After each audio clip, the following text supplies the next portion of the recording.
Hi and welcome to Culture of Paint. In this episode, we're going to be taking a look at what's caught our eye over the last few weeks in the miniatures painting world. For the main topic, it's all about Kill Team, and then we'll close it out taking a look at what the paint cultists have been up to. Now, Culture of Paint is aimed at a mature audience, and we might use explicit language and discuss adult themes. Now, let's talk about paint.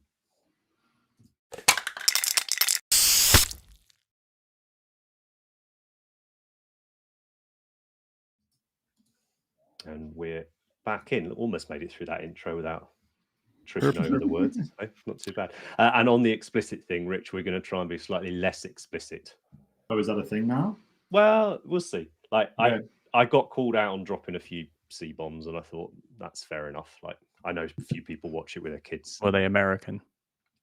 No, God, no. They were far too polite about it. They weren't. Yeah, no, they were fine. I'll do my best. We're back. Apologies in advance. Sorry. So, hi everyone. I'm Henry, and joining me are Matt and Rich for this episode. How are you boys? All good, mate. You? Good. I'm really good. If I wiggle around too much, it's because I'm trying out this standing desk thing. So if it's just distracting, just shout and I'll stop doing it. But we'll see. We'll see if I last the recording. I have my standing desk as well. I can go up. I see. Go down. Yeah, unsurprisingly, Matt, my level of standing desk tech is much lower than yours. In that I just ordered a box of those like old people furniture riser things, and I've stuck my desk up on them to see if I like it. See, I had a very techie bank holiday. I was rewiring my guitar rig and making all the power cables and jacks and playing around. I think we had pretty much the most polar opposite bank holidays ever. I went fishing for 9.5 hours. You were fishing, weren't you? Yeah, literally like 9.5 hours. You'd have loved the festival the other week, Matt. Like the array of pedals was just outrageous. Like some of the things they were. I sat in a dark room making cables. Beautiful. Sounds awesome. Literally an AK-47. Is this a podcast? Yeah, I think it's what it's called. I don't know what else you call it. A YouTube show? Vidcast? Is that a thing? Vidcast? They will be coming audio though, so that's something we need to keep practicing, boys. Like the weekly ones, which have been going out on Patreon recently, whilst we sort of find our feet. We need to get better at describing the pictures if we're going to do this as an audio thing, right? Because otherwise, a description. Like, oh wow, that looks amazing, and the person listening is like, no idea what you mean. Enough people wanted it. Lots of people in the chat. Lovely to see. Lots of familiar names as well. Thanks for sticking with us. Any tips for the best build inquisitorial agents?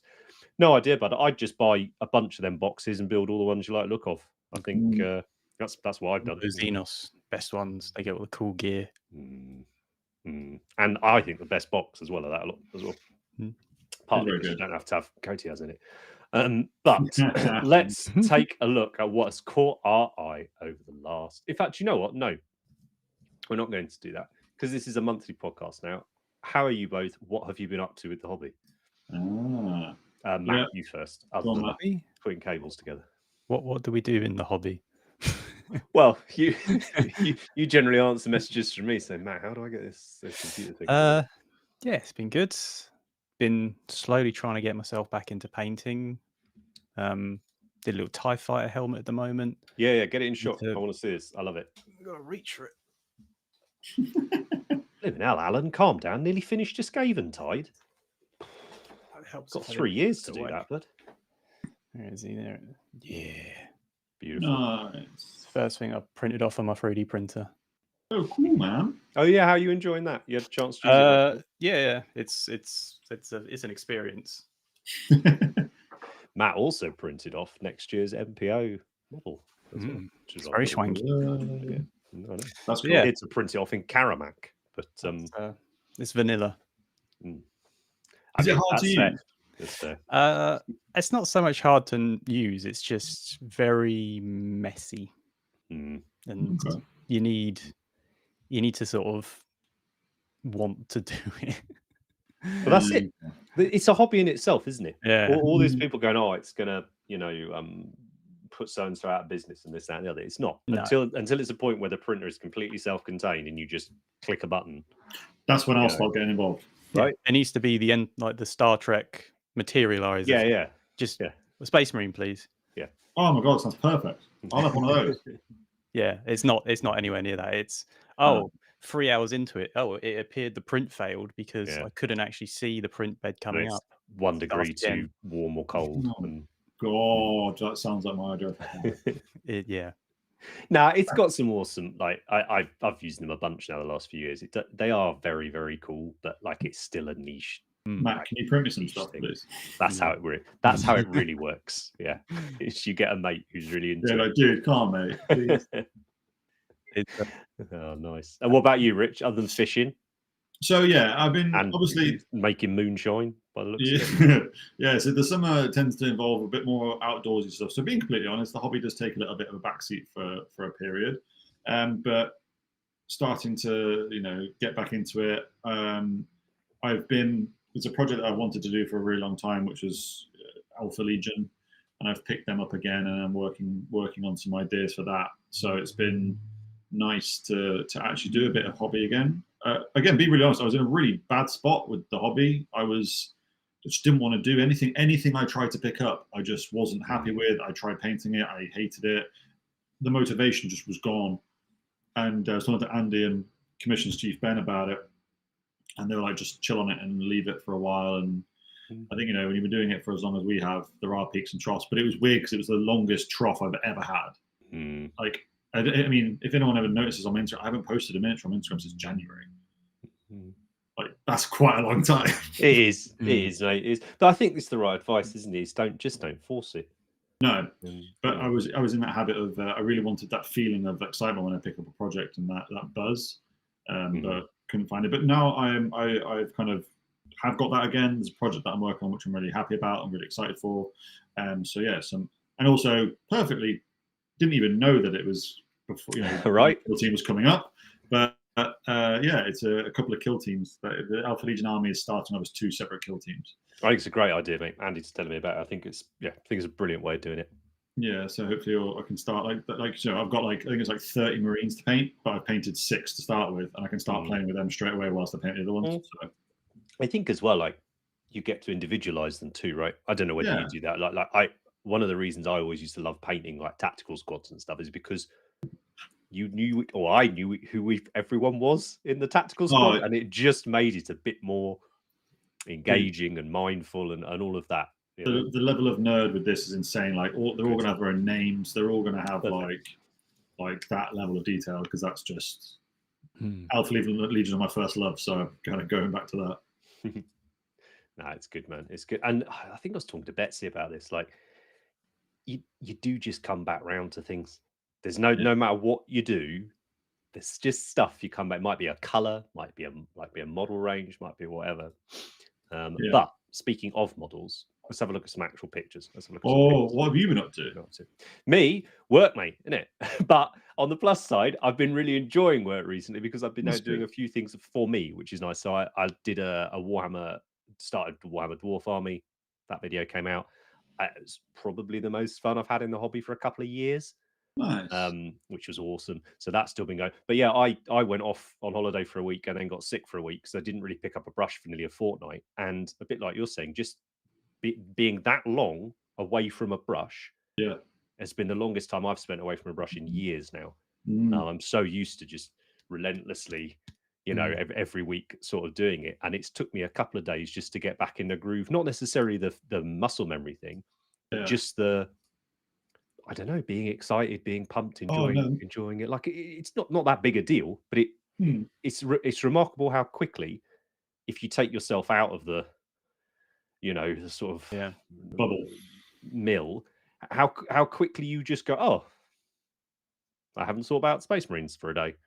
And things. I found like when I was painting it took me actually quite a long time to. I was like trying to do edge highlights. I was like, God, this looks awful, because it was actually, the muscle memory had actually gone a little bit. Like it quite quickly came back, but it was that first sitting down to paint after such a long time, being like, what do I do and how do I do it? Yeah, right. All right. Should have gone on course. Someone's just asked about Andy, by the way, in chat. Andy's not joined us. He's out in Nova at the minute, getting ready to do a bunch of classes, but he'll be back for the next one and be back for the next weekly one, which I'm hoping will go out to the general public now that we think we've sorted the tech issue.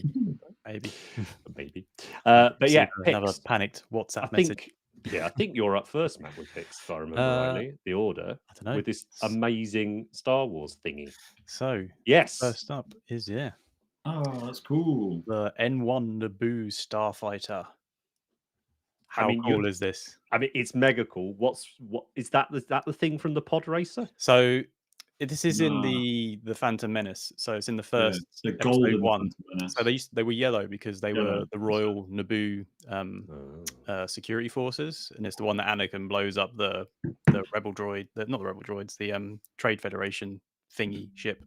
It's gold and yellow, all that stuff. But this guy's used the kit, done an insane amount of like interior detail. He's done like seat straps, gauges, interior, like for the engine. He's done it like a proper historical modeling on a Star Wars thing. And he's done it in like a barn find is kind of his theme. Where it's like found in a barn. But, it's brilliant. How big is it? I can't remember. Well, that's there you go. It's on a cutting mat, mate. Okay, so yeah, that probably it's probably a bit smaller than 135 actually. 172. I'm not sure he says. Where's the? There's so many detailed images on there. It's like actually insane. It's a great account actually. All the accounts that we mentioned tonight, guys, will be down in the description, so you can go. Yeah, I think 135, something like that. Yeah, looks great. But the with the canopy off and all the interior detailing he's done that you can't even see now, it's just bonkers. Also, some of the most realistic like wooden flooring ever. Right, of the barn. Yeah, really cool. I really like the mix of like super sci-fi fighter on wooden barn like floorboards. He does a lot of Star Wars thing. He has built a pod racer as well from one of the other characters. But yeah, so cool. It's kind of what I want to do at the moment. Just more Star Wars stuff. I was going to say you're on a Star Wars hype at the moment, right? That's it. You just got to get a spark, haven't you? Yeah, this is true. Can't do that GD burnout, that grind. Well, no, especially when you don't know when they're happening. I was going to say, what's GD again? Yeah, I don't know. I won't see it until 2025 now. No, right? You're not Spiel, are you? No. Are you going to Spiel, Rich? No, I'm not doing Monty or Spiel this year. This makes me. I'm just not. Like when the hobby not being like the most biggest priority at the moment of that, especially like competition painting, is just in the nicest possible way. I couldn't give a toss. But you'd had a few years break anyway until that dread, and then yeah. Which was Alpha Legion. It was no my thing now. Like I want a hobby to see my mates and hang out and a bit of escapism from the real world. The idea of staring at one thing for like 150 hours to paint it for a competition is like not even remotely on my radar. I'm kind of done with it, to be honest. The kit is 1/24. Someone just mentioned. So they get bigger. They get bigger as the numbers go down, right? Yeah. I'm sure lots of Rebel as well. That's really obvious. But, That's really okay. I mean, this is nice. Rebel kits, as far as I'm aware, I might be wrong on this, so please correct me, chat, if I am. But they're not renowned for the most detail ever. So the fact that he's taken a Rebel kit and made it to that level of detail is even more impressive. I think he's just used so many like add-on things for it. Right. Like the engine bay is like there's when you look at the other photos, there's like plastic card, there's metal engraved parts, he's just gone to town on it. Good choice, man. It's very cool. It is very, very cool. Yeah Nice. Absolutely. And then I think you're up next. Something a little bit more familiar, both from the painter and a model. Yeah, it's from our pal Rich. Not me. Please stop thinking I'm Rich Gray. It's quite heartbreaking when it happens, to be honest. Because they always see me floating around India at events, and they're like, "Are you Rich Gray?" It's like, "Nah, mate, I'm nowhere near that good at painting." But anyway, no, I've obviously we've known Rich and watched his work for years and years and years, and this for me feels a little bit like a throwback to the way that he painted things back in the day, and I really liked it. I remember seeing his Thanatar that won him the first Slayer sword. And me and Andy walked up to the cabinet and I just looked, I went, that's going to win the Slayer sword. And this, is a nice little throw. And also, I really love the way that he painted it. So if you watch the video, no airbrushing, all just by hand, really nice weathering. It was just a really nice video to watch. And it was really a repaint. It was a good one. Yeah, because the first time it didn't pan out. But it really made me want to go and paint something like this.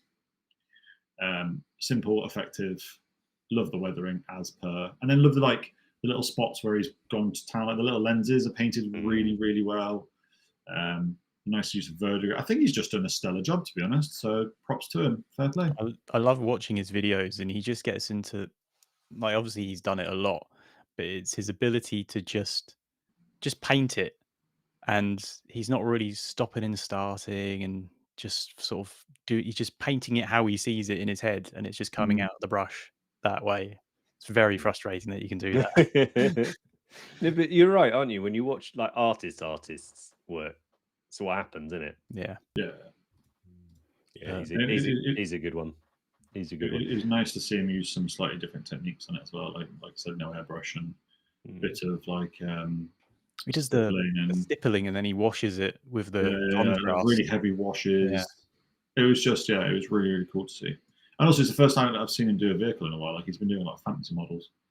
And I know. Well, it's gonna only the fronts. Put brakes on that Skaven army project doing this, but it does look amazing. So. The most ambitious project of 2024: Rich Grey painting Skaven, where you need 200 of them.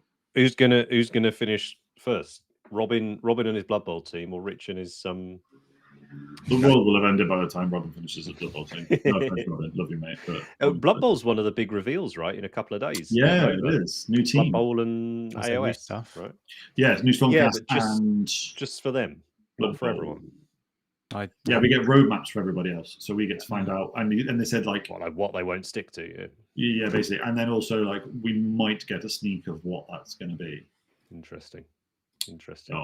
Well, I want Kill Team in my hands now. Yes. But we will talk about that shortly. So yeah, great choice. And brilliant. Rich's account's amazing. It's got a great YouTube channel as well. So well worth going and following and checking him out. Particularly if you like this type of weathering, particularly if you like sort of bone schemes, yellow schemes, those colours that often really, really sort of lend themselves to weathering. He does some great YouTube videos on. And then his Patreon's wonderful as well. Well worth supporting that artist. And then what did I pick? I can't remember. Oh yeah, the new Middle Earth stuff is amazing. Is it making you tempted? Frothy is what it's making me. Like I'm never more than like one too many cups of coffee away from ordering a bunch of Middle Earth stuff off Forge World. And this was like when they showed this the other day. The whole new sort of Angmar stuff that's coming, just the trolls in particular, I just thought were absolutely epic. That one on the bottom left is so good. Yeah, I'm looking forward to it. I've been wanting to do some Middle Earth stuff for the channel anyway, but it is so sort of few and far between the releases. Kind of find it tricky to get much momentum going with it. I think I like that.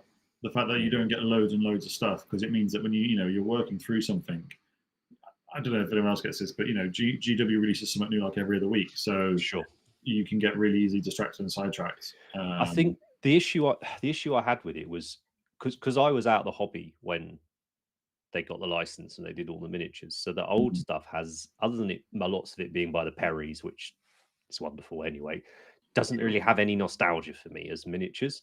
Yeah, and the quality difference, just from the modernity of the sculpts, right now compared. So like I've got all the orc stuff from Forge World, but I don't really want to have to I tried to build some of the plastic ones, and again because they've got no heart pull for me, I'm like, oh my god, these models are awful. Like, why do I want to paint them, kind of thing. So that's always sort of fits and starts. But having said that, I was at an event early in the summer.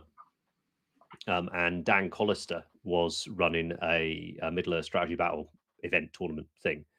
Holy moly! Like the quality of the armies, I've never ever seen. Really, I've never seen such a consistent, like high level across every single person's army. And they were all so different. The display boards, loads of people have gone to town on, and like I've never really fancied an event. I do fancy trying to paint something and going to one of Dan's like Middle Earth events because if people are going to do that spend that much effort on those miniatures, I'm pretty confident I'll enjoy hanging out playing a game with them for an hour or two. Yeah, like I think it's like a different breed. Yeah, no, go on. You were going to say the same thing. They are very much a different breed, especially like for a good 20 odd years. The models for Middle Earth have been very flat posed, but they're cool. Like, I think if you get into it, yeah, there's a lot, like the size of them's cooler, Diddy, and obviously there is the fact that I think for most people, Lord of the Rings, certainly in our hobby and sort of our age-ish, were our Star Wars, right? Those films, they're like gateway films if you really got into fantasy at that time. So I can get on board with that too. But some of them, mate, some of them plastics, like it's just like the sculpt, and then the sculpt just ends, and it's just a large flat piece of plastic. I think I'm sure what to do with that bit. Lord of the Rings people are massively, they're in it for the passion and for the. I think it might be the ultimate nostalgia hobby. The game's actually like, I don't know if it's changed recently, like in the last few years, but the game system is pretty good. It's not overly complicated. No, it was always that way. I think it was when it first came out, it got really popular because it was quite simple but just really fun. Yeah, that's it. It's one of those games that no one's ever spoken badly of the rules. No, I don't think anyone's ever spoken badly of it. Full stop. But like, no, it's always one of those. Oh yeah, that's one of the best rule sets GW do, kind of thing. And that's. But I believe, well, one of the articles was saying it's getting a little bit of a rejig. But I'm guessing it's not going to be night and day. No, I always see there's that meme of those 3 vampires stood on a balcony, and it's always about if you're like better than people. I always imagine like Lord of the Rings hobbyists just up there with, like, they're like the creme de la creme. They're like the toffs. They are the toffs of our hobby. Yeah.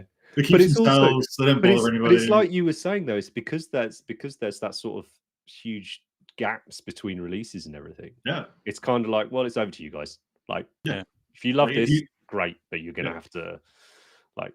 And again, the community seems to be very supportive of, like, if someone wants to get into it. Oh, I can't buy any models. Okay, well, here you go. Here's these ones. Here's these ones. Oh, that's really cool. Yeah, it's any interactions I've ever had with them have been like real top tier. Does it feel like kind of like 2015 Horus Heresy? All the good things from that. Okay. Did you see that there's a guy in New Zealand selling the Peter Jackson? They made Peter Jackson into a Hobbit when the first movie came out. So only 2 were made. One's in Warhammer World. And they actually did a mini. Yeah, they did a mini. They did an actual Peter Jackson as a Hobbit. Because you can get the Peter Jackson as the pirate, can't you? As the Umbar, also remember. So GW made two models of it. Peter Jackson as a Hobbit. One's in Warhammer World. One they gave to him in all the retail packaging, like it was an actual product, and it popped up on a auction site in New Zealand, and is currently, I think they want $75,000 New Zealand dollars for it, which is like £10, probably something like that, £1 million. The story in it is the guy that has it currently was a friend of Peter Jackson's son or something, and Peter Jackson gave him this 25 odd years ago, and now he's flogging it. Yeah. That's awesome. That's hilarious. But yeah, I'm excited. Like, put it this way: when we get the new edition, like, I'm tempted to jump on this weekend coming for some of the orders, but I think I'll wait for the new edition and then look out, because there's going to be quite a lot of that on the channel. Nice. And I know Andy, loved. I think his Elrond is still one of his favorite miniatures he's painted in the last few years. Still the best thing he's painted. I was just looking at the things. That Dunedain character is pretty cool, right? I think all the models are at least a 7 out of 10, which is brilliant, right? And the Witch King thing. I really like the werewolf stuff as well, and again, they're reprinting loads of the old ones as well. So I know, like, people that have been in it a long time are very excited about that too. Very excited for the new animations coming out as well. Yes, the Rohirrim thing. Yeah, what a brilliant idea.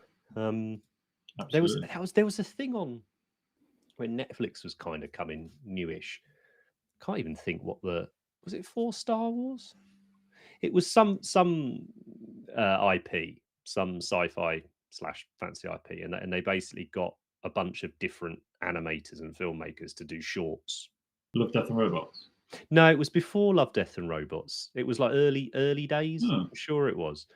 And yeah, it was just like, oh, here's like, think of it. Oh, here's Lord of the Rings, but done manga style, and here's Lord of the Rings done. Oh yeah, well, there was no Matrix one as well. Was it Matrix? I can't remember. Someone will know. There was a Matrix. Oh yeah, it's not that. Anyway, I don't know. Peak Lord of the Rings animation was the 1980s. Oh yeah. Is it though? Oh mate, so good. Any cartoon made in the 80s is quality. The bit where were great back then, weren't they? There's the meme of it where like Gandalf is talking to the hobbits, and then all of a sudden he just goes and then wanders off.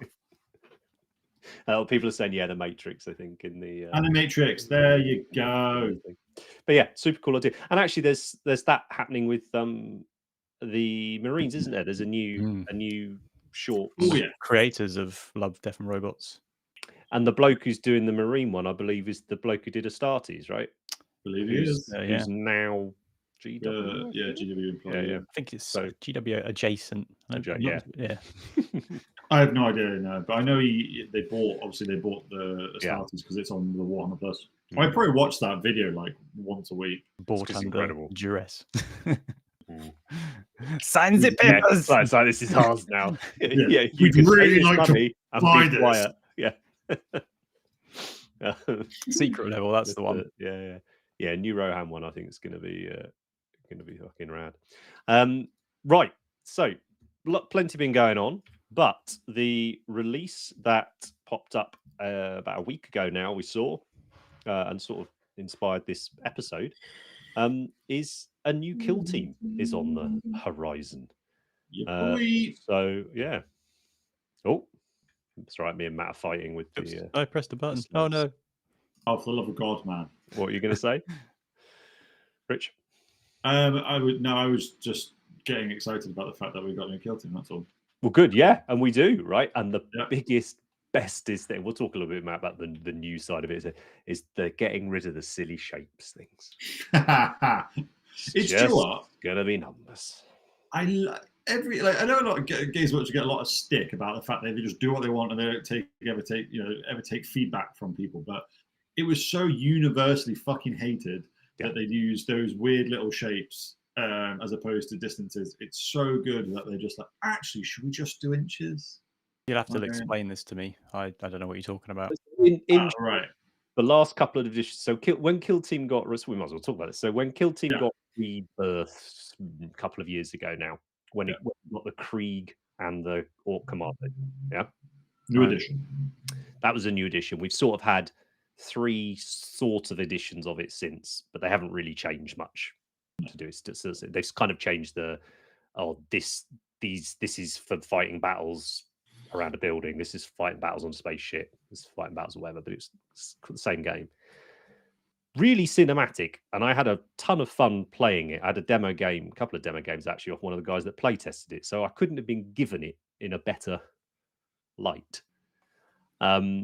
Except for the fact that all the measurements were just shapes. So how far can you run? Well, everyone can run a square, and they can throw something a triangle, and they can jump a circle, and it was just like, oh no. Was this after the first edition? Yeah. So there'd been a few, it's been a name for years and years, right? But since it's been this orange and black graphics and everything.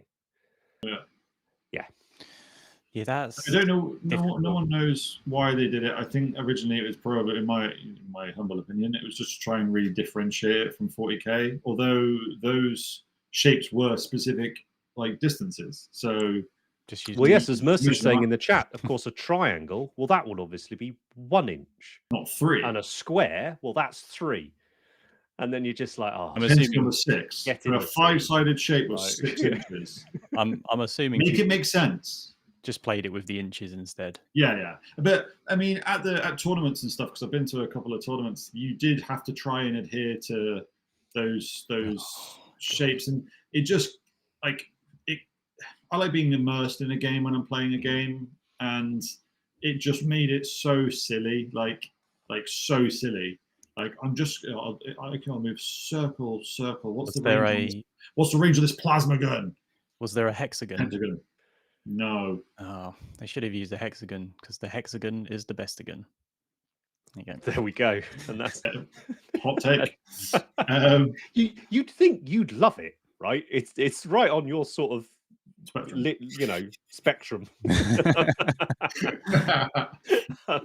But does it involve painting miniatures? Yeah, well, yes. So this is it. No. Suffice to say, like as a concept, this idea of these little kill teams, these little groups of miniatures that are specialists, and you play it on this small board, and it's mega cinematic. Like the things that happen in it are really, really fun. Like, you blow someone up with a missile, there's every chance his mate explodes too from the shrapnel, all that sort of thing. Awesome. But then there was a few little things which I think put people like myself and lots of others off, which is a real shame.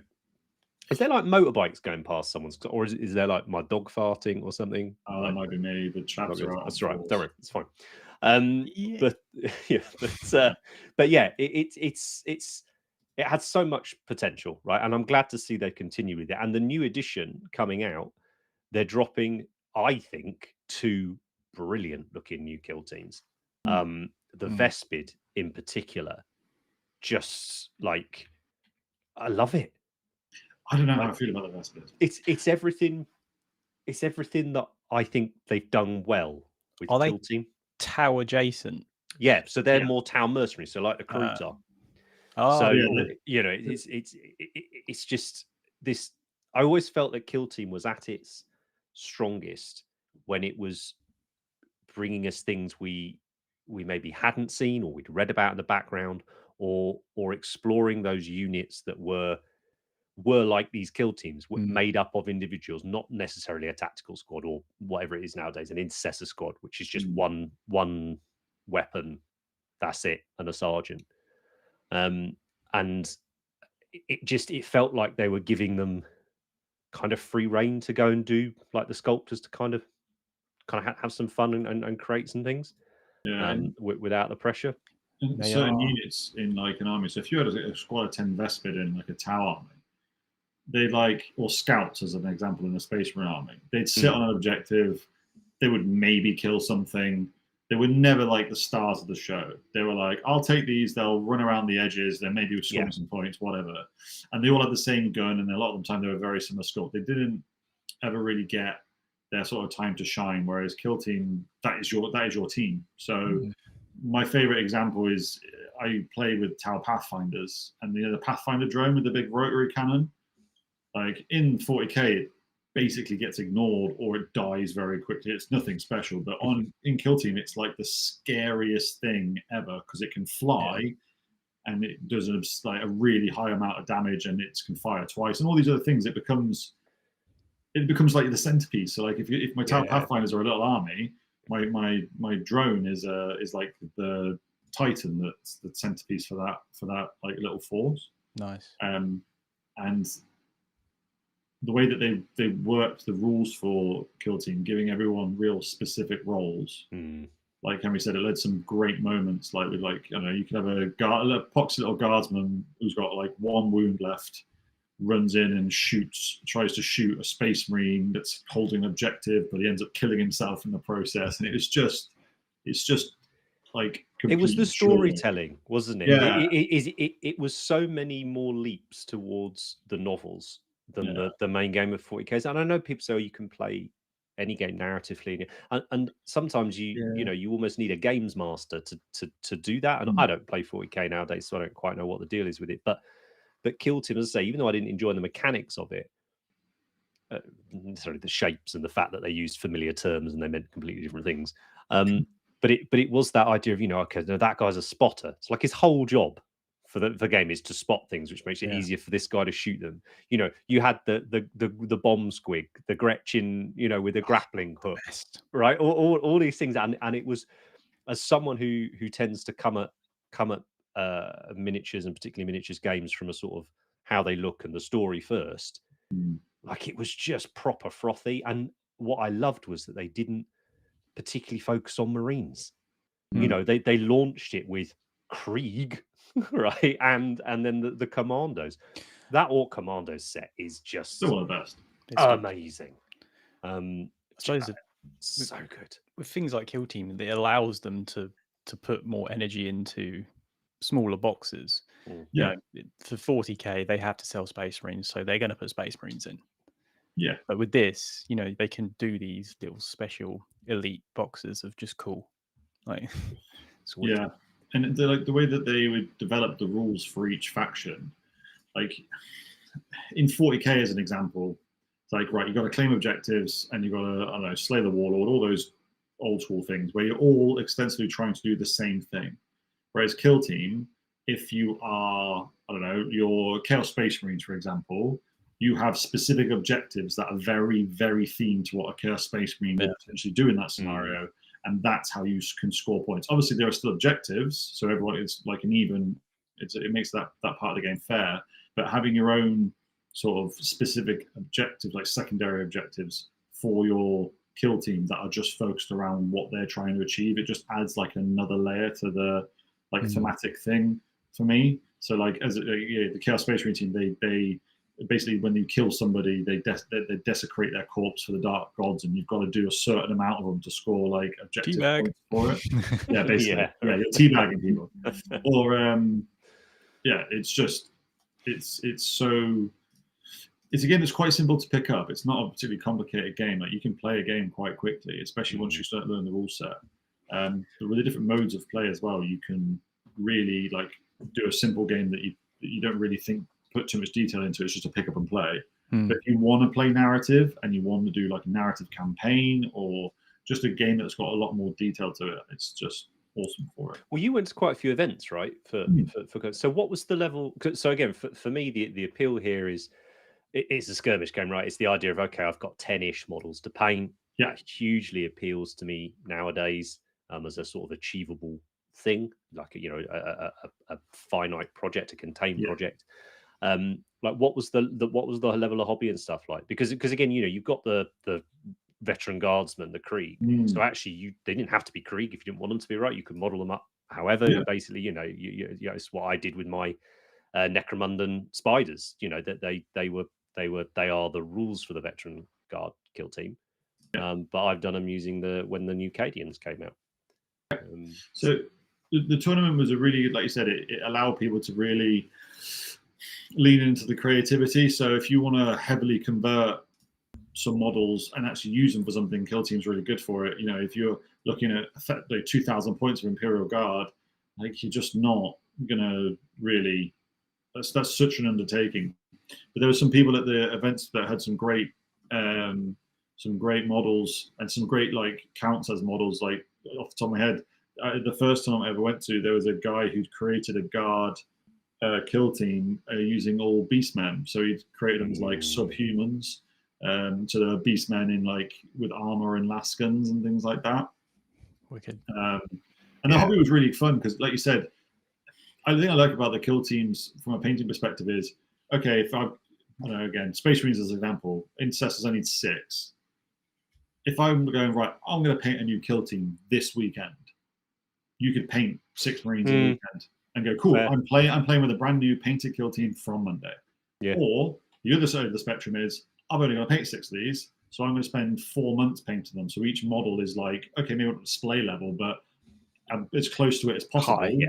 And you've got, and I've got both. I've got kill teams of like that fit both of those. I've got like my line Marines, which I really put a lot of effort into and I love, and then I've got some other kill teams that I was like, I'll paint this in a week because I just want to play it for the rules. So like the Vespids as an example, not made up on the actual miniatures themselves, but from the stuff on Warhammer Community about how they play, I'm really intrigued to have a go with them and see how they play like. Well, because we kind of glossed over them a little bit to get more into it. So I was gushing about them, right? So I think the fact that they're aliens, right? They're not a thing we've seen. They're not Marines. They're not Guard. They're not Chaos. Whatever. I think orange was a great choice because it's quite polarizing, right?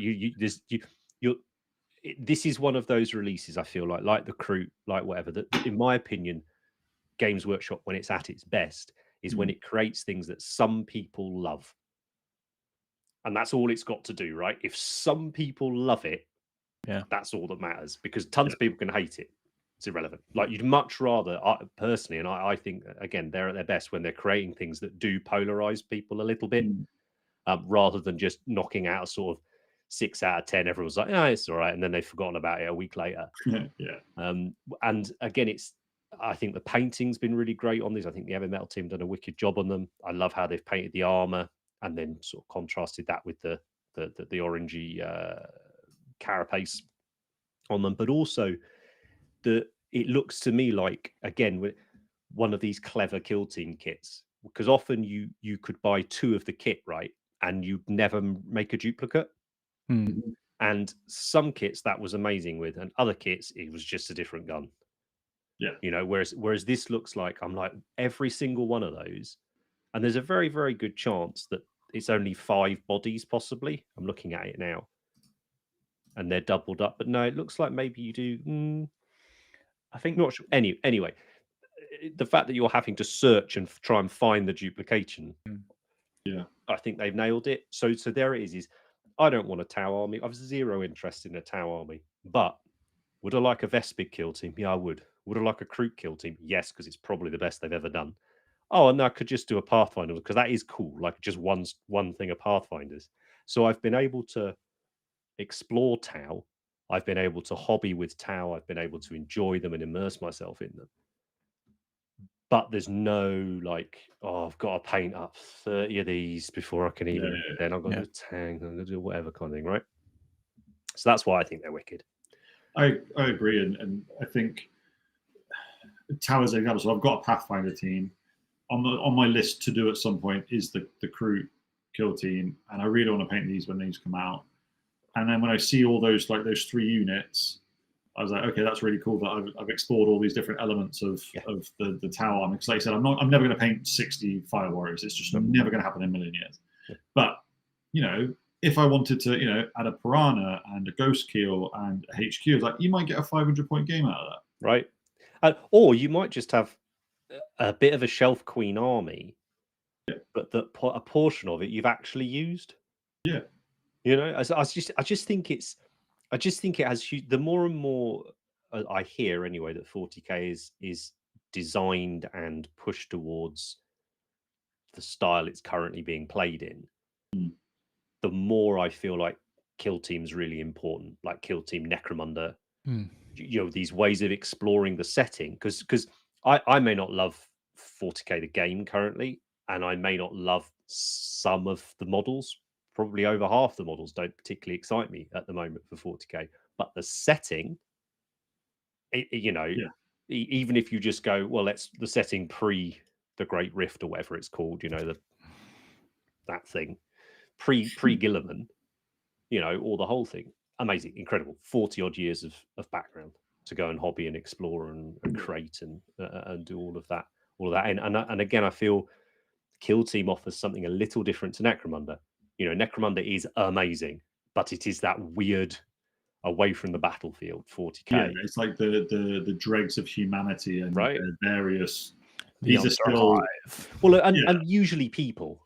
So like I guess so again with Kill Team, you've got that opportunity, or you can paint an Eldar, Corsairs, Warband. So this was gonna move me on to I say, when I think Kill Team's been at its best is when they've been pushing and exploring the weirder stuff. There have been Kill Teams that I think are eminently forgettable, and they tend to be just the unit out of the book, you know, Scouts, whatever. cool models, but to be fair, even the Scouts I wasn't mad at. I just felt that the Eldar was a little unimaginative to put them in the box with. Like, if they're giving us the Scouts and then a new thing, I'm like, oh yeah, wicked. But it was when they're kind of like it felt a bit shoehorned. They were like, oh no, you can have your Kill Team as Striking Scorpions. You're like, oh, can we? Or was this just a release you wanted to get out and couldn't wait for the Codex of? Like, which is fine. Whatever. Is this Striking Scorpions, or is this? But it appears anyway that there almost was this strange half season of Kill Team, bridging the gap between the new edition and my favorite version that they've done so far, which was the Gallo Dark stuff. So the Space Hulk Breaches one, because it was you know, we'd only fairly recently got the Zone Mortalis stuff in plastic via Necromunda and then sort of into Heresy and stuff. And then they just drop, oh, and here you go. Here's a spaceship, like set of terrain, you know. And I look over there on the shelf because I've got every single box, because I just like one day when I have a house big enough, I'm having a Space Hulk table using those kits, you know, because it just blew my mind. Absolutely blew my mind when they did it. And they started dropping these weird kill teams like the Beastmen, right? Like the Breachers you were talking about. We had who came out with because they had the Kroot during this edition. Yeah. You had, I don't think you had the Corsairs. Were the Corsairs the previous edition? No, but there was the Dark Eldar. Right, the Dark Eldar. Again, the Dark Eldar, a little bit, yeah, exactly. Then you had the Arbites, you know, and this was suddenly, I was like, oh my goodness, Kill Team can do no wrong. It is, it's perfection. Much like things like Underworlds had proved to be for AOS and Warcry early on, you know, giving you just knew the sculptors enjoyed themselves, like doing it. And I think because there was never any pressure, like you're never going to see an army of these. You're never going to see an army of, you know, of Chaos Beastmen. It meant that they could kind of go to town on the models, and knowing that they were, you know, for the same reason it's like the way that we paint them. Okay, this is a standalone project that's just going to be what it is. I'd imagine the sculptors probably thought the same thing. It's like, cool, I get to have a crack at the RBT's models that are going to be around for the next 20 years. Exactly that, right? Because the previous ones were around from the like 1903 or something. So there's every chance the Arbites are never getting redone. Yeah.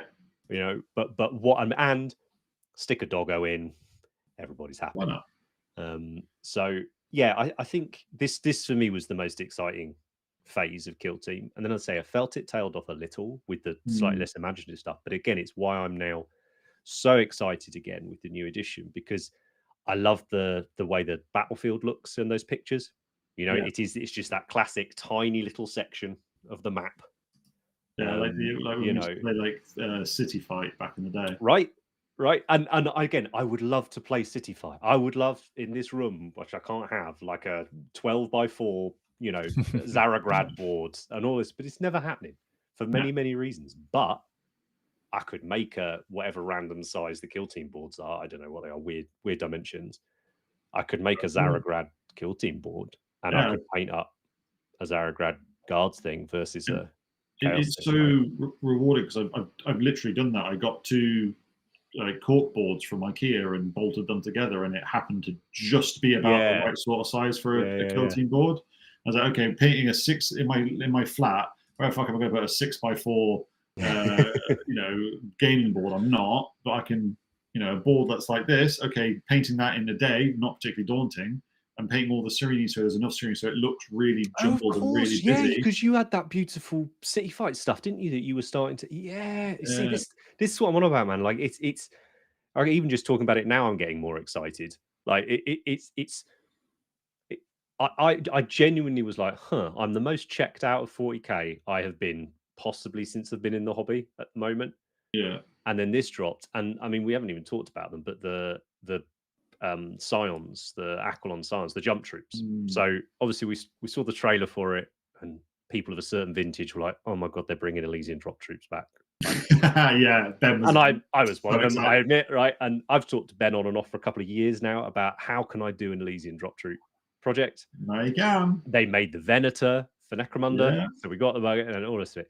But there was a thing when I played Dawn of War that I've always wanted to replicate, and I think I'm going to try and do that when the new ones come out. I'm sure loads of people are.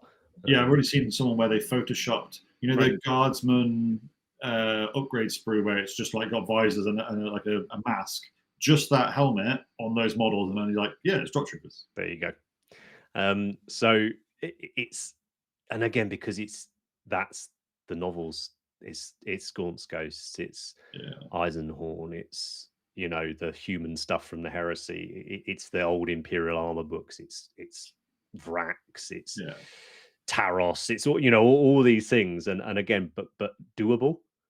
Yeah, and I think GW have done such a good job of it so far. There are some like not concerns, but Alex in the chat's had a good point of, at the moment there does seem to be a distinct pattern with kill teams. There's always a guy with 2 knives. There's always one with a bird. Pistols. Yeah, there's always a guy with a bird. There's always a guy with a sniper rifle. So there is that element of, because of the amount of teams we've had now, there is a similar sort of pattern. So I'm intrigued to see what they do with it, because it can't just keep doing that. Even like the Vespids as an example, you've got the guy dragging around a Tau grenade launcher, the guy who's robbed a Pathfinder sniper rifle, and it does get a little bit samey. I think that's very fair, and I think that's the sort of having to have an element of trust in the team that's in charge of it, right? Because that is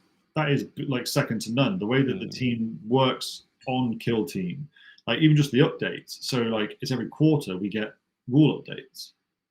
So they go to every tournament, they poll every tournament to find out which teams are OP, which teams are winning everything, and they adjust it every single quarter. So it tends to be whatever the new team is. One, because people don't really know how to combat certain elements of it, and two, it tends to be a little bit overpowered. That team will come out and it'll just murder everybody. Within a quarter, you've already got a rules check for it, and brings it back down to a normal level. So that in 40k, that takes 4 years to happen, because there's certain 40k factions that are just, this entire edition, Tau are just murdering absolutely everyone, or Imperial Knights just murdering, and it's like, okay, they're not going to get a new codex for 3 years, so this is what they're going to, okay, you can make slight changes, but this is what it's going to be like. So the thing I loved about the point we made earlier, the tournaments and stuff, is you can go to a tournament with any of the kill teams that are around, and it's not like you're absolutely screwed just because one person has turned up with this one. So like, there was I think it was like the last 40k edition, you turned up to a tournament, everybody had a knight army, and it was like armigers and whatever, just chaos knights, and they would just walk over everybody. But again, from a painter's point of view, right? When you're going to put the effort in, whether it's an army, whether it's a kill team, whether it's a gang or whatever, it's nice to know that even if you're not you wouldn't consider yourself particularly competitive, it's nice to know that what you're doing is not completely useless. Everyone can do something. Right. The community of the kill team events that I've been to has been so nice. Like it's progressed a bit now, so there's people that are more experienced. But I remember the first one I went to, they were like, "I've played 4 games of Kill Team, and I'm here." So I'm like, "Cool, man. Let's just roll some dice and have some fun and work through it." You get like 3 hours to play a game sometimes, so you're normally done before that. Everyone was really gracious. There's people that are like dressed up as there's a guy who played dressed up as a commissar for his kill team, and everyone was so chill. Everyone was so nice about it. Because I'd never done a tournament before, because I'd had horror stories of going to 40k tournaments and people, asking you like, you need to remeasure this and don't stand this close to me, and all this like bollocks that people tend to get into the headline when they get super competitive. And I'm not gonna lie, there are individuals like that at Kill Team that are obviously taking it very seriously, totally fine. But the vast majority of people that I have played against or even met at tournaments were just super chill about it, and just nice people that just were there for the same thing. They want an immersive game that they really enjoy, and it doesn't take you 2 days to play one. Well, so this is it. Talking about immersion.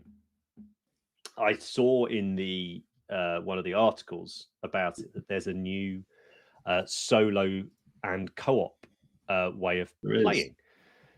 Now, that excites me as well. So I'm very lucky. All my hobby group are excellent like gamers, but they also love RPGs and things like that. But one of them particularly, Chris, is just writes his own games for fun, kind of thing, writes his own dungeon crawls and stuff. And I just sort of saw that and I was like, oh, that could be an interesting little framework for like basically mini sort of RPG type sessions. And the reason I've stuck up the Zoet from the Blackstone Fortress release is I adored what they did with Blackstone Fortress from the point of view of the Zoet, all the weird creatures that they brought in as like bosses, effectively. But it was a board game. It wasn't a game. Yeah, I would love to see that come in, and perhaps they bring back things like the Zoet. Perhaps they bring back things like the Amble. in that capacity. So what I thought I'd ask you boys about is what would you like to see, like, assuming that they're going to run with the creative side of it, assuming we're going to get more things like the Crew Kill Team rather than the Mandrakes or whatever, right? What would you like to see them sort of coming out with? And the same goes out to the chat. And if you're watching this back, let us know in the comments, because I just think this is all just really thrilling. So yeah, for me, it would be bringing back almost not kill teams, but being back like scenarios almost. Yeah. Scenario boxes. I would really like that. I would like almost if there was like maybe a games master where you could have somebody play as like almost like NPCs, so they are just enemies to work through. I'm really pleased the way that they've done the single and co-op modes. As I think it's nice to see it progressing. It's not just stagnating. I think it does need to progress a bit, like we said about there's certain kill teams that are the same. So with this new game mode, that's going to be really cool, because the stats for some of the potential enemies that you face are set. So it's either they're basically weak or good, or and they're close combat orientated or they're shooting orientated. And this might be possibly the nerdest thing that I will ever do in my entire life. But like, if I get a new kill team and I want to practice with them, I can grab 10 of my Necrons. Right. They're on the board. They have a dictated thing that they have to do. I can play, because as you get older, it's more difficult to meet up with your mates and confirm gaming things, and if and all that kind of shit. Not all of us can use spreadsheets like Matt can to work things out. And everyone's got lives that they're busy with, etc. So if it means that I can get a game, and even if it's just with myself, I can immerse myself in my own little hobby world on an evening when I can't like leave the house or whatever, like, love it. I can't wait for that. Absolutely. And I think what you were saying then about that narrative, we've seen in Age of Sigmar over the last sort of 6 months, we've had a handful of boxes come out that have been characters from Warhammer Plus TV shows, or the novels, and they have been given rules to use in the main game. They've been given rules to use in Warcry, which is Age of Sigmar's sort of unit level skirmish type game, and some of them have even been given Underworld's rules. I would love to see Warcry take. I would love to see Kill Team take that on as well. And when we see things like the Gaunt's Ghost Box that came out a little while ago, now give us Kill Team rules for that. They may have already. I don't know, but this is my point: is what a brilliant opportunity to mine that wonderful background that they've got, and bring these characters in. Let's see the Gaunt's Ghost stuff. Let's see Eisenhorn. We've had these recent inquisitorial stuff, and I know that these armies and all the rest of it, but that little box of henchmen is immense. You can make great inquisitors and stuff. For me, Kill Team is just built for playing Inquisitor, right? This is it. It's perfect for it. But again, particularly if this solo and co-op thing works as well, because then you can bring a little bit of that, sort of very, very story driven.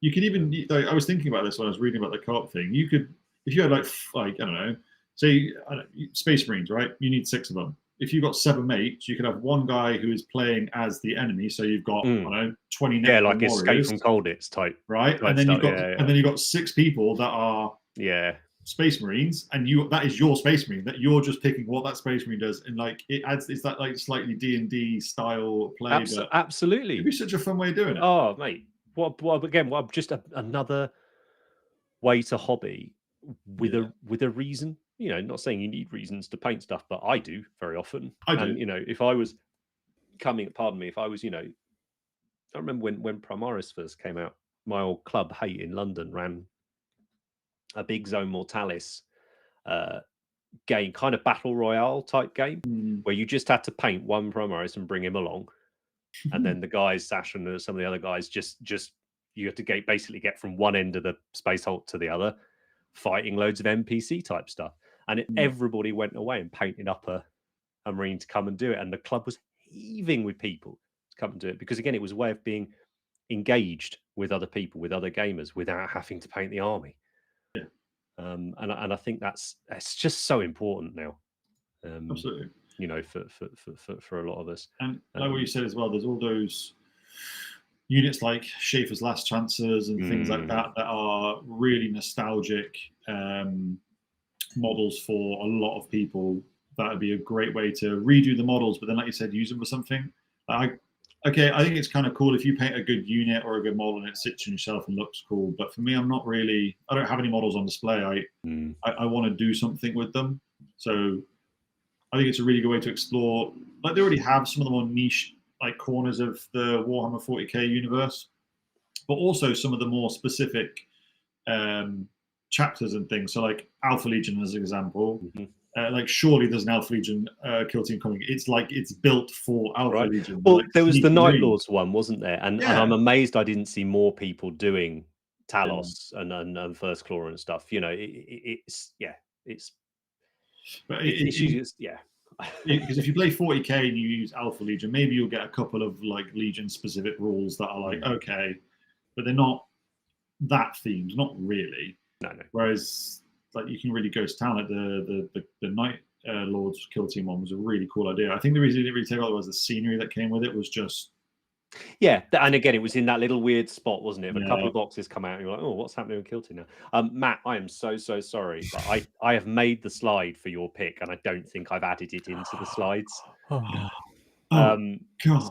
So other than, and lots of people are saying in the chats, the different guard regiments. I must admit, I was convinced we'd have had Catchups by now. Right. Like, I was like, Catchups versus Crew, I thought was going to be the launch box. I was telling everyone that's what it's going to be. Kind of this, that, and the other. No basis for it.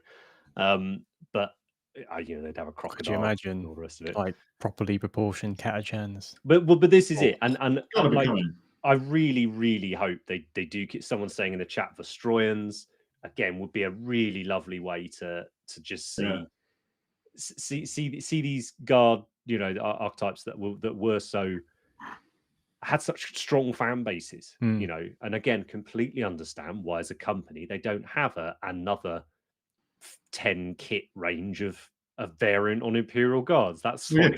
They've just done that army. That's fine, right? Like it's but a kill team box.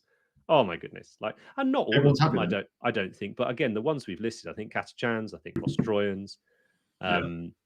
I think absolutely you get a kill team out of. But Matt had wanted. I can't believe I haven't put the slide in as well.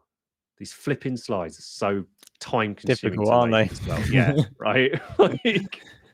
Well, go on. What would you like to see as a kill team? So there's a piece of art by Wayne England. Don't.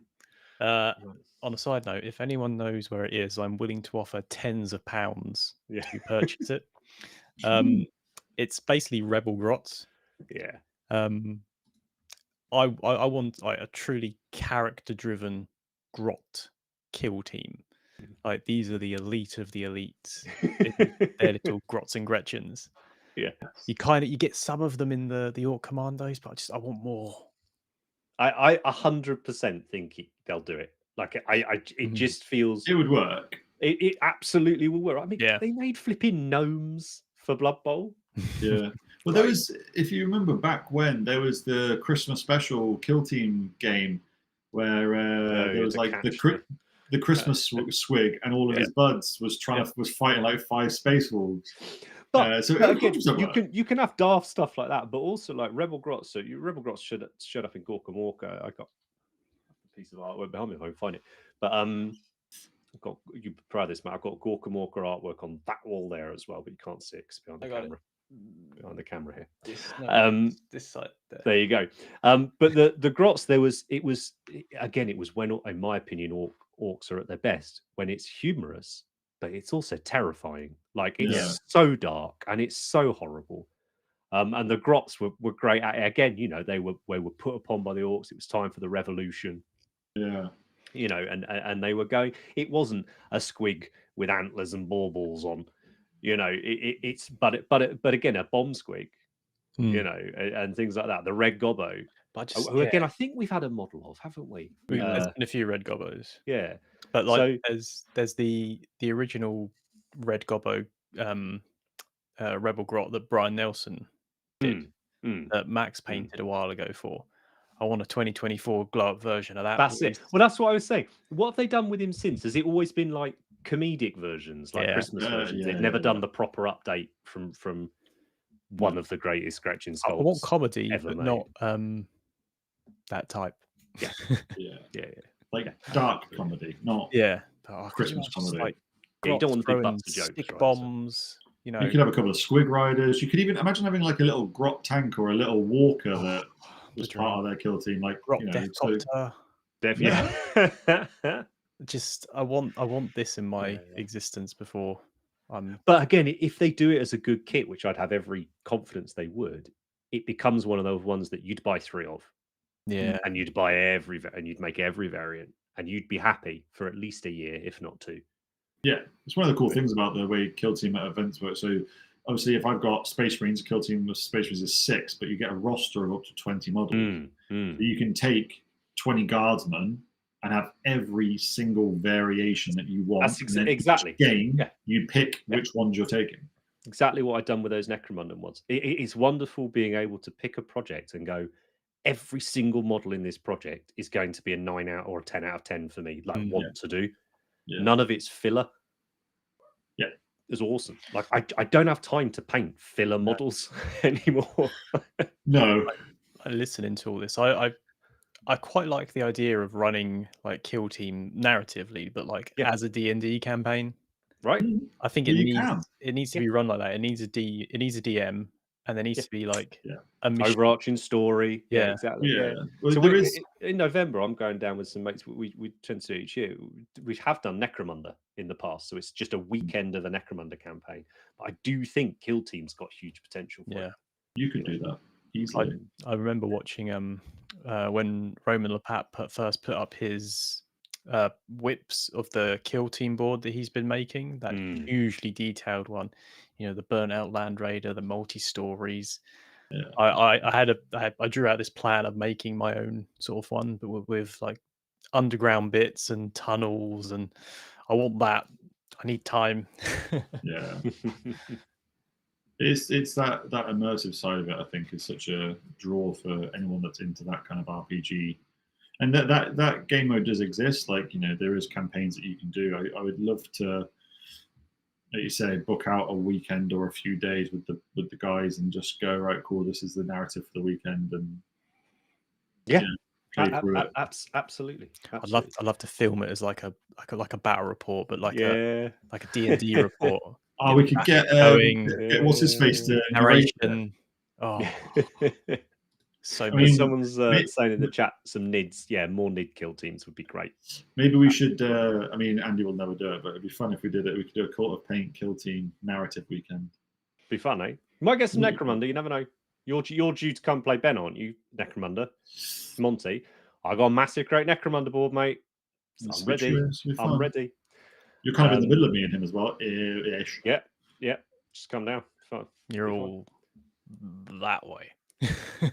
I think you're closer than Ben is. Ben is literally like in the Irish Sea. Is he? So he's a way away. Yeah. What else? What people are saying in the chat here? NIDs, different chaos ones. By filler models, do I mean Primaris? No, filler models just being stuff that isn't an 8 or 9 or 10 out of 10 for me to paint. So I think it's why I always get excited, or we often talk about, an army's got a chance when you love its basic troop models. So like the new Skaven, you probably need, I don't know, you probably need 40 clan rats, you probably need 100 clan rats, I don't know. But when all of them are that good, that's no chore. Yeah. Just fill your boots. Happy days, right? But so it's not necessarily where the model sits within a range. It's that personal love of the model. It's like for me, I have painted, it must be thousands now, of Heresy Marines over the last 10 years. I still enjoy it. I still enjoy painting a basic Heresy era. They're just good. Marine, right? I'm relaxed when I do it. I enjoy it. I enjoy the end result, this and the other. So there's no chore there. There's no filler models there. That's all I meant by it. Thomas, in the thing. Can you get Death Company in Kill Team? You would basically just do, intercessors, and then you could take all assault intercessors if you wanted, and they'd just be just paint them as Death Company. Not that's. Oh. So there's not like specific rules for Death Company. No, but you could basically, the intercessor rules have got specific. So you basically pick chapter tactics for your intercessor squad. So you could basically lean them incredibly close to that. Right. I'd love they don't have their own specific chapter rules for things. Yeah, which is weird because they haven't done that yet for any of the Space Marines, but they started to do it for Chaos Space Marines. But does it not feel like, I'm sure it's not deliberate, but it kind of feels like they're not doing Marines in Kill Team, and I love it. Yeah. Like the intercessor team when it was released, and since then they do like a blind baggy Marine thing for Kill Team. What? The Space Marine Heroes thing. Oh yeah, so they've got their own rules. Well. So the Space Marines in Kill Team have been done in a really, really clever way. They have rules, and the rules are good, but they're not like top tier good. They're easy to learn. They're really like Marines are with everything. They're a really good entry level Kill Team. So like the Heroes one, they've all got their own special rules, but they're like the most basic rules that you could ever get for a Kill Team. They're so simple. You could learn them in an afternoon, but it means you're playing. I'd love a Death Company team that basically has to be led by a chaplain because they're all falling to the Black Rage. But there you go, right? Keep them in control. This is it. This is this little tiny self-contained bits of creativity that you can roll a one and it attacks the closest model next to them, whether it's you or them. Yeah. Someone's saying in the chat there's not a Death Watch. I thought there were Death Watch rules. I'm sure that I used Death Watch when I did my intro game. So there was back in the day. So the compendium. Oh, the compendium. All the different teams. Don't sweat. They did compendium rules. So the compendium rules are basically finished now. Really, you can still use them for funsies, but nearly everyone's got their own team. There's still a few left, but not many. Oh, Tom's saying in the chat, mate, like doing display boards for Kill Team as well. He said he'd done the Kazakin team rappelling from a Valkyrie. I've seen some people's takes on that. Again, it's wonderful. Like, going right about what we were talking about earlier with the Middle Earth thing, it's that it's exciting that as you said, Rich, it can be 6 models in a weekend, or it can be your project for the year. Is like, Matt, you're saying, well, what am I going to do? What is your project for the year? A Death Company Kill Team kind of thing. It's that it's familiar settings, it's familiar archetypes and stuff, but for me anyway, there's something, even if I never play the game, there's something nice about building something I could play the game with if I wanted. It has to have a purpose. Like the idea of just painting something for no purpose is like, I'm gonna have to start reading some of these Kill Team novels. There we go. They're good fun. So speaking of amazing Kill Teams and displays and all that, we grabbed a couple from around the community that we particularly like to have a look at. And first up, I think one of the best heavy metal painters of the last decade or so, or ex-heavy metal now, Drink the Paint, wicked Wolf Spear. Just look at that, crisp, clean, delicious. Again, brilliant. I really, really like Wolf Spear as a chapter. I think it's a very interesting take. And again, I think Kill Team, they exist perfectly with him. It's a perfect example of what we just spoke about. If you've got, this was the Wolf Spear was an idea that they came up with in the heavy metal studio, I believe. Correct me if I'm wrong. And then it was like, we'll all paint one. That'd be a fun thing to do. It's like, well, okay, if I paint 5 more, this thing that we've created, I'm now playing a game with it. And I'm, like my example would be like the Green Space Marines that I did, Solar Wardens. It's a chapter that I came up with, Line Marines. It's a chapter that I came up with. I'm now playing a game with a chapter that I come up with where I've created the backstory for them, and there they are on the board actually doing something. It's such a cool like way to do that, like level of detail in your hobby. And again, when they look like this, isn't it? Like Jesus. But he's it's okay. I need a Marine with the sniper rifle. I don't know what they're called. I'm afraid I've tried my very, very hardest to get on board with the Primaris stuff, and I can't do it. So whoever the sniper rifle one is, like, it's like, okay, I can pick my favorite of the 5 or so sniper rifle models. Yeah. Brilliant. Okay, I need some of these sort of scout models, like not scouts, whatever they're called. I can pick my favorite ones of them. You know, I can pick my favorite intercessor. You know, I just love that. Love it. It's absolutely smashing. And again, I think Martin, I guess, like I said, is one of the best. One of the best at this style. Quite talented. It's not bad, is he? Nice. Another Games Workshop painter, Harvey. I think she's just done a wicked job with these Corsairs. For my money, I'd have the Corsairs in the top 5, maybe the top 3 of the kill teams they've done. As a box of minis, I just was blown away when they did them, and again, it brought up those lovely Imperial armor memories. So it's great to see like a Sunblitz Brotherhood take done. Love it.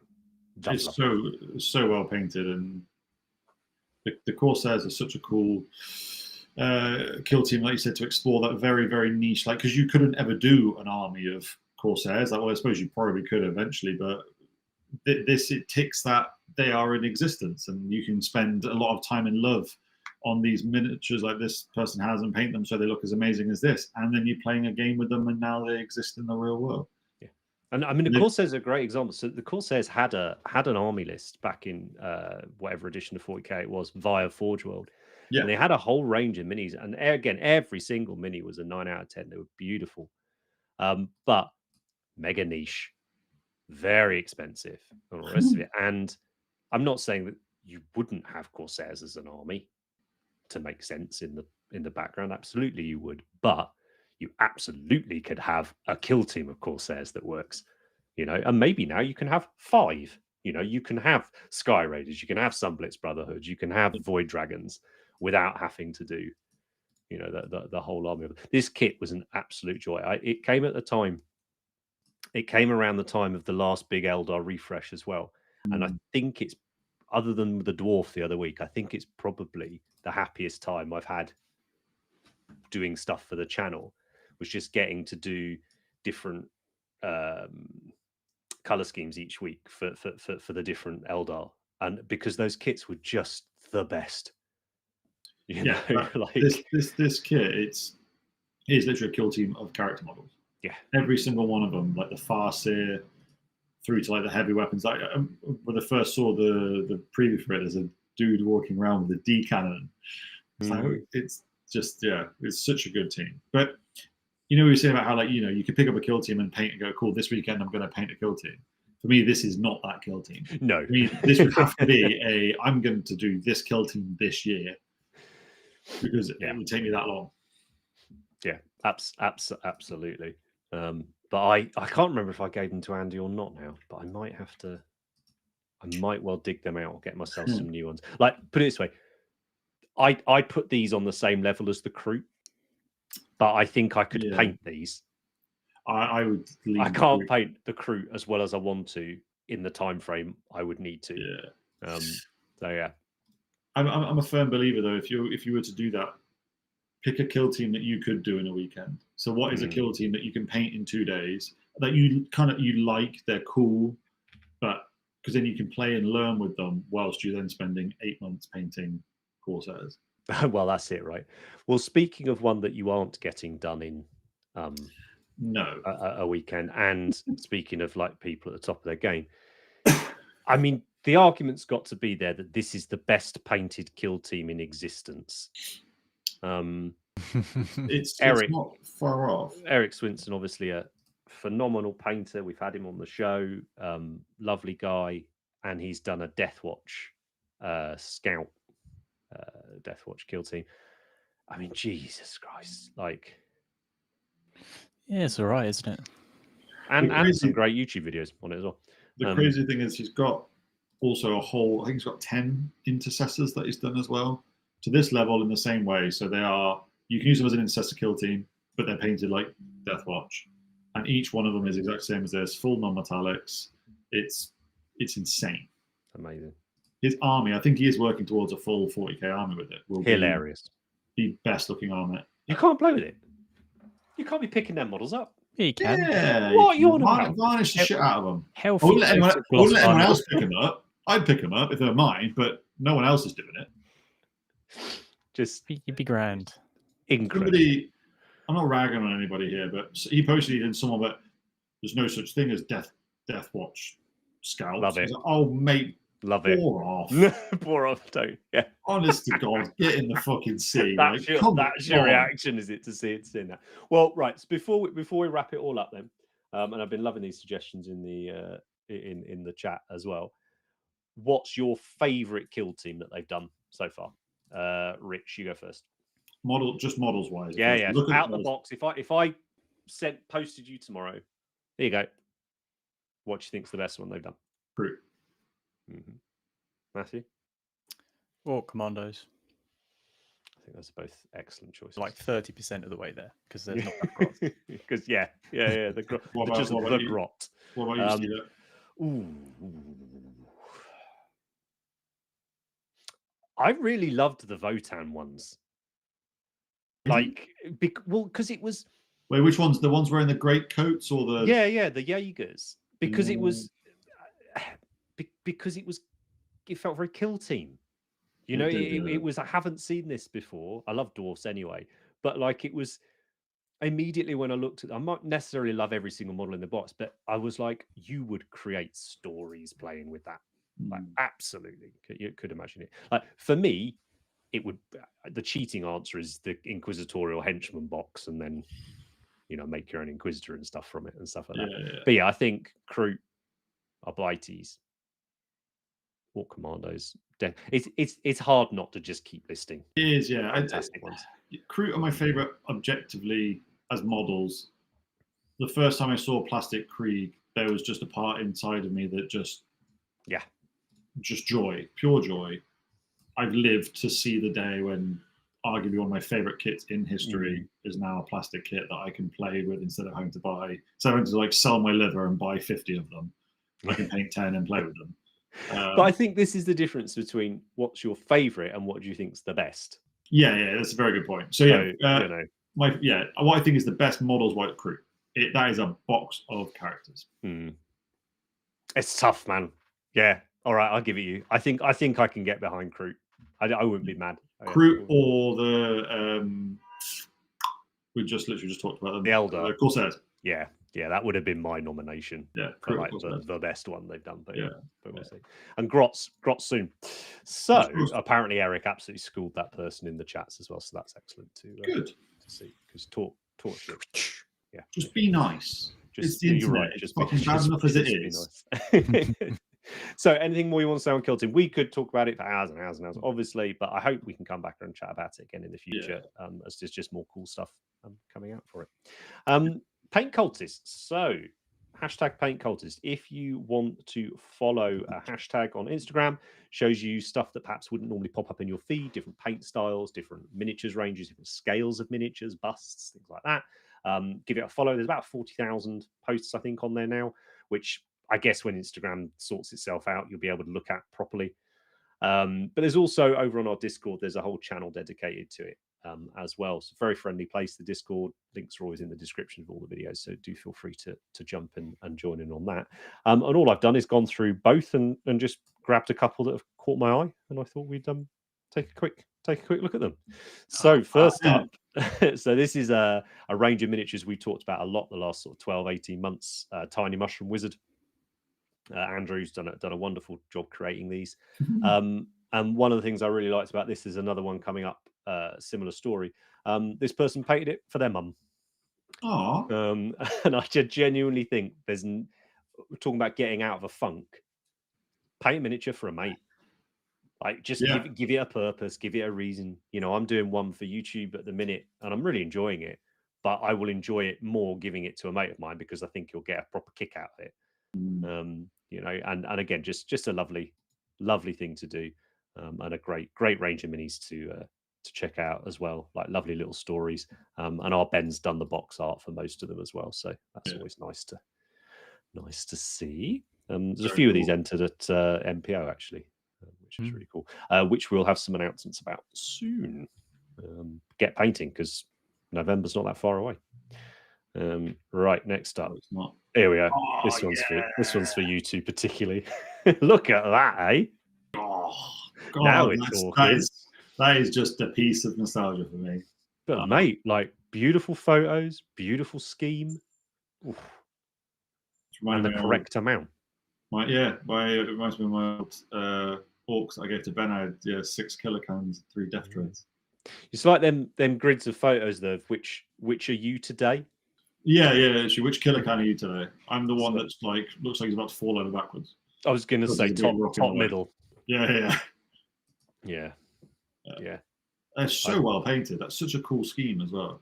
Really cool scheme, isn't it? I mean, I'm assuming Death Skulls, but even if it's not, like, it's just a lovely use of the spot color, isn't it? And yeah, the photos, the bases are super simple, real painted. The photos are really good. Putting them all together like that, definitely worth. I'm going to follow. I think this to me is perfect army painting. Oh yeah, like army painting shouldn't be, and I never ever use it as a derogatory term. Like there is a huge skill painting cool looking armies, and for me this absolutely ticks every box. Yeah. Love it. So there you go, Matt. Sort of grots. Oh, it's close. Grots in dustbins. Yeah. What's on this? Oh, now this one blew me away. Oh wow. I don't know. I wish I put some more photos up of it. Actually, I just think it's lovely. This is where we normally need to rely on Andy for knowing. I was going to say, the sculpts are and all the rest of it. Literally, we're a bit shit at that. Yeah. But yeah, this was in the Discord actually. I would like to get this miniature. That glint in the sword, right? Very well painted. I really like the tone on the back of the head, and is that all the color, right? All that color light coming on the neck. Yeah, just very cool. Lovely. Really. I reckon that would look amazing on a black background. Yeah. But again, I quite like just sometimes when people just photograph them on even less than this, like just on the desk. Like I quite like seeing stuff in situ. I like having one of each. So like you can see the holy shit photo with the black background and it looks perfect, and it's like that isn't a miniature.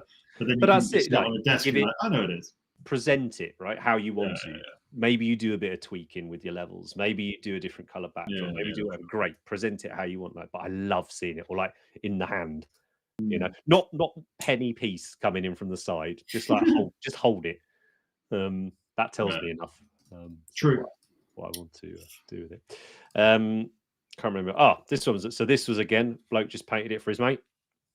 Nice. And for me, I still think the Nids are one of the best releases the last few years. This Lictor model again, particularly in the cabinet behind me, it hasn't gone in the box in the loft. It is a brilliant model to paint, absolutely brilliant, and it's just Nids, isn't it? It's perfect Tyrannid model. I always liked Nids, but I could never relate to them in a way that would make me want to kind of interact with them. Great opponent though, and they look amazing on the table. Think that's what I like about them, is the idea is you would always just be the baddie, and that's kind of fun too. Well, I saw a thread and someone had put so much thought into this. It's like, why Tyranids are the only true good guys. Oh yeah. Orcs are the only true good guys. We all know that. It's all about good fights. Alpha Legion are the only true good guys. Come on. But yeah, love this. I want to paint more of them. I've got it's very cool. Very well. I love the color scheme. Is that an actual what they call? I think it's a take. I think it's a take on Behemoth. No, Leviathan. No, Behemoth. Yeah. What are the different groups of Tyranids called? High fleets. That's it. Kraken, Leviathan, Behemoth. Others.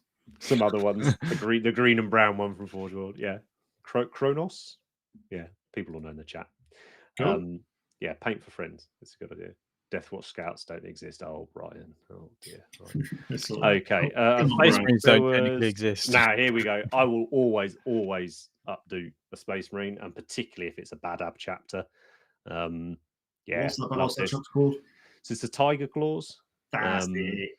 Who's not technically a chapter anymore, but it's just a wicked scheme.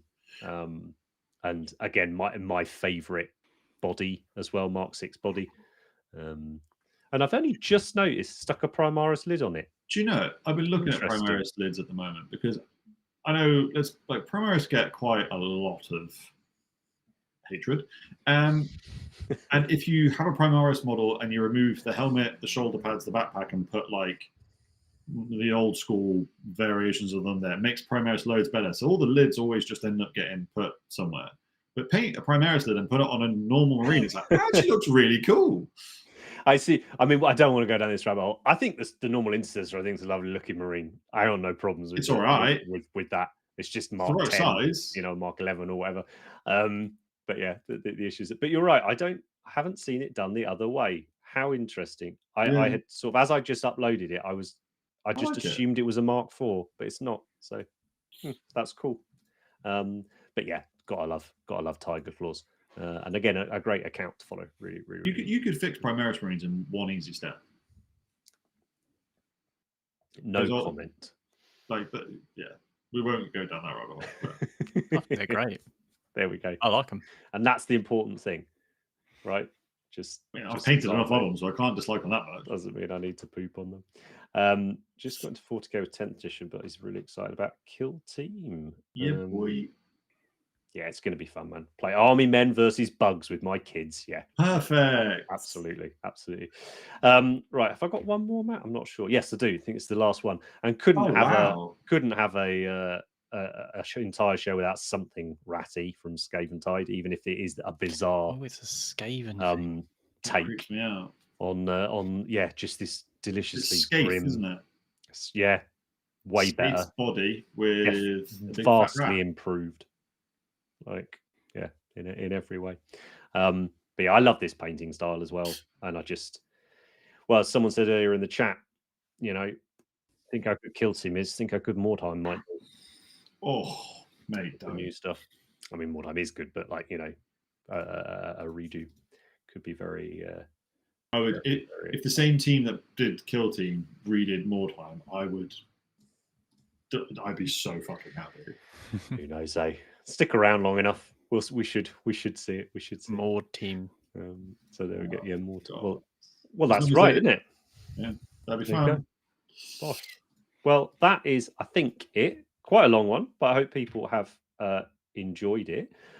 If you would like to get in touch with us, whether it's topics for the show to talk about, whether there's certain accounts you think we should feature, then we're on all the different, usual social media places.